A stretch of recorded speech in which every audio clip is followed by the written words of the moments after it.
Hey everybody, I talked about doing a video on my dual 43-gallon stack.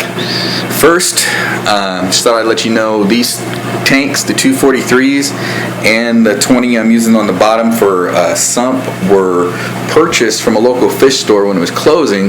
Got the 43s for $10 a piece and the 20-gallon for $5. So there's $25 in tanks, and but of course they were drilled, and so you can see I've rigged plugs for the drills.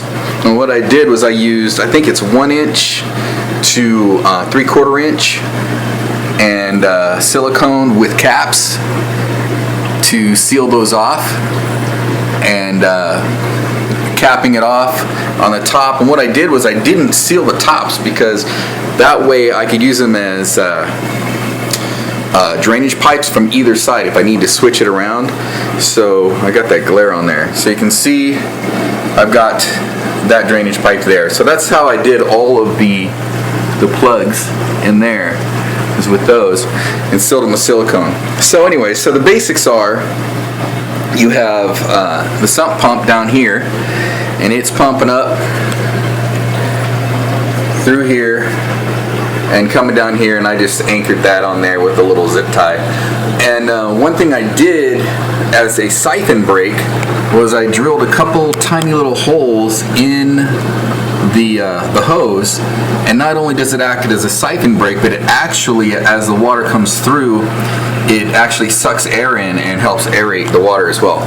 So water is pumped in over here, flows across, then it overflows down here into this tank, and again, because of the nature of the overflow, it's actually aerating down here as well, and causing aeration up here at the top. So then it flows down here, then flows across and overflows here down, straight down into the sump.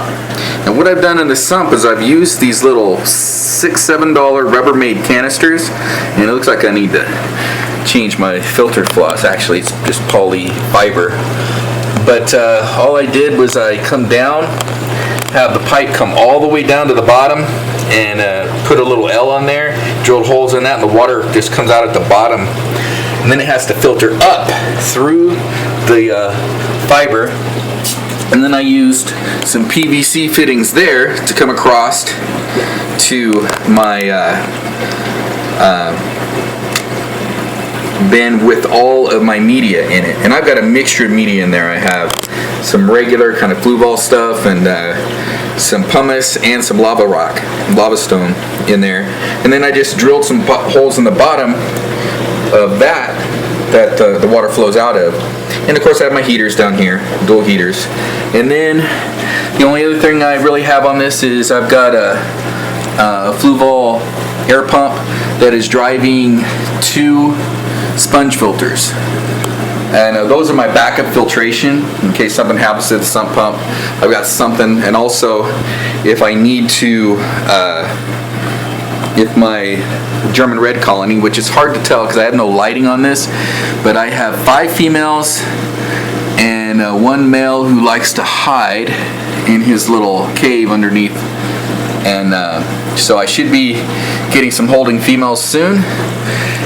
And the idea is, as I get a holding female, I can pull one of these sponge filters, and don't mind the mess, come over here to these other 20s that I picked up for $5 a piece, and just throw the sponge filter in, fill it up with some water, and have a little nursery for mama. So that's the plan. We'll see how well it works. Hope you guys enjoyed the video. If you have any questions, have any suggestions too, I'm willing to learn, listen from anybody. So hope you guys enjoyed it. See y'all in Clash of Clans.